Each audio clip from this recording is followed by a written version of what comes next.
Hello friends, આજે આપણે બતાવીશું નક્કામાં પડેલા પૂઠાનો જોરદાર આઈડિયા। સૌથી પહેલાં આપણે આ રીતે ડીશ રાખીને તેને આ રીતે પેન્સિલ વડે ગોળ દોરીને આ રીતે આપણે કાતરેથી કટ કરી લેવાનું છે। પછી આ રીતે આપણે ચોરસ ટુકડા પૂઠામાંથી કરી લેવાના છે। પછી તેને પણ આપણે આ રીતે ઉપર નીચે આ રીતે પેન્સિલ વડે દોરી લેવાના છે। પછી આ રીતે આપણે ચાકીથી કટ કરી લેવાનું છે। પછી આ રીતે આપણે ગ્લુગનથી ગ્લુ લગાવીને તેને સરસ મજાનું આ રીતે ચોંટાડી દેવાનું છે। તો ફ્રેન્ડ્સ, તમારી પાસે આ રીતના ગ્લુગન ન હોય તો તમે ફેવિક્વિકથી પણ આ બનાવી શકો છો। પછી આ રીતે આપણે બ્લેક કલર એમાં કરી લેવાનો છે। પછી આ રીતે આપણે તેમાં ફ્લાવર દોરી લેવાના છે। સરસ મજાના આ રીતે ઉપરથી વ્હાઇટ કલરના ફ્લાવર બનાવી લેવાના છે। જો તમારે આ બનાવવા હોય તો બનાવી શકો, નહીંતર એમનેમ પણ ચાલે। આ રીતે આપણે સરસ મજાના ફ્લાવર આ રીતે ગોળાઈમાં સરસ મજાના દોરી લેવાના છે। મેં અહીંયા બ્લેક કલર કર્યો છે, તમને જે ગમે તે તમે કરી શકો છો। આ રીતે તમે કોઈ પણ કલર આમાં કરી શકો છો। તો ફ્રેન્ડ્સ, તમને આ આઈડિયા કેવો લાગ્યો તે કોમેન્ટમાં જરૂર કહેજો, અને પસંદ જ આવ્યો હોય તો લાઇક, શેર અને સબસ્ક્રાઈબ કરી દેજો। આ રીતે આપણે સરસ મજાના આ રીતે વ્હાઇટ ફ્લાવર કર્યા છે, તે ખૂબ જ સુંદર લાગી રહ્યા છે। પછી આ રીતે આપણે ફ્લાવર રાખીને તો બતાવ્યું છે, તો તમે જોઈ શકો છો ફ્રેન્ડ્સ કેવું સરસ લાગી રહ્યું છે। નક્કામાં પડેલા પૂઠામાંથી આ વસ્તુ બનાવ્યું છે। ત્યાર પછી આપણે નક્કામાં પૂઠામાંથી બીજા આઈડિયા બતાવીશું। પછી આ રીતે આપણે બીજું પૂઠું આ રીતે આપણે નાનું લઈ લીધું છે, તેને આપણે આ રીતે સ્કેલ રાખીને આ રીતે નાની નાની પટ્ટી તૈયાર કરવાની છે। 6 થી 7 પટ્ટી આપણે તૈયાર કરવાની છે। આ રીતે આપણે કાતર વડે સરસ મજાની કટિંગ કરી લેવાની છે। આ રીતે આપણે 6 થી 7 પટ્ટી તૈયાર કરવાની છે।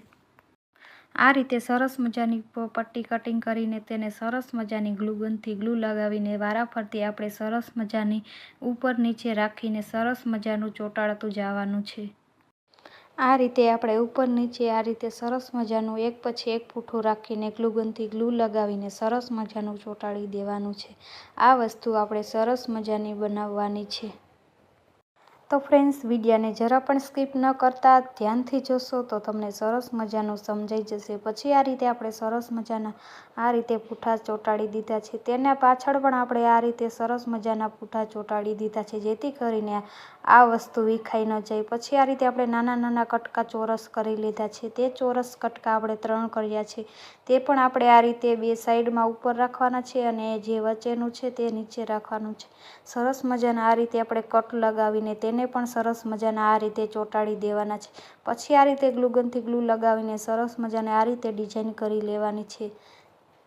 આ રીતના આપણે પૂઠાની ઉપર આ રીતે લીટા કરી લેવાના છે, જેથી કરીને તે સરસ મજાની ડિઝાઇન બનશે। પછી આ રીતે આપણે કલર પેન્ટથી કલર કરી લેવાના છે। સરસ મજાના આ રીતે આપણે કલરના કલર કરવાના છે। તમે કોઈ પણ એક કલર પણ કરી શકો છો। મેં અહીંયા કલરના કલર કર્યા છે, જે મને ગમ્યા તે મેં કલર કર્યા છે। તમે આમાં કોઈ એક પણ કલર કરી શકો છો। આ રીતે આપણે વારાફરતી આ રીતે કલરના કલર આ રીતે સરસ મજાના કરી લેવાના છે। સૌથી પહેલાં મેં અહીંયા લાલ કલર કર્યો છે, પછી આ રીતે આપણે લીલો કલર કર્યો છે। તમે એક કલર પણ કરી શકો છો। આ રીતે સરસ મજાના આપણે કલર ફિનિશિંગ સાથે કરવાના છે। આ વસ્તુ આપણે નક્કામાં પડેલા પૂઠામાંથી બનાવી શકીએ છીએ। આ રીતના પૂઠા હોય તે કચરામાં અથવા તો આપણે ભંગારમાં દઈ દેતા હોય, પણ આપણે આ રીતે સરસ મજાની વસ્તુ આપણે નક્કામાં પડેલા પૂઠામાંથી જ બનાવી શકીએ છીએ। તો ફ્રેન્ડ્સ, તમે આ આઈડિયા એકવાર જરૂર ટ્રાય કરજો। સરસ મજાનો આઈડિયા છે।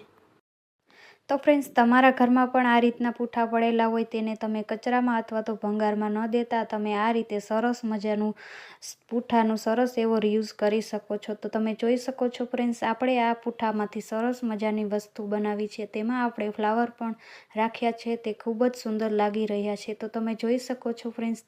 તો ફ્રેન્ડ્સ, તમને આ આઈડિયા કેવો લાગ્યો તે જરૂર ને જરૂર જણાવજો।